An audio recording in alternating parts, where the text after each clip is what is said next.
Внимание! Говорит Главное управление по делам гражданской обороны и чрезвычайным ситуациям Омской области. Граждане, воздушная тревога! Отключите свет, газ, воду, погасите огонь в печах. Возьмите средства индивидуальной защиты, документы, запас продуктов и воды. Предупредите соседей и при необходимости окажите помощь больным и престарелым выйти на улицу. Как можно быстрее дойдите до защитного сооружения или укройтесь на местности.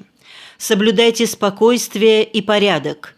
Будьте внимательны к сообщениям Главного управления по делам гражданской обороны и чрезвычайным ситуациям области.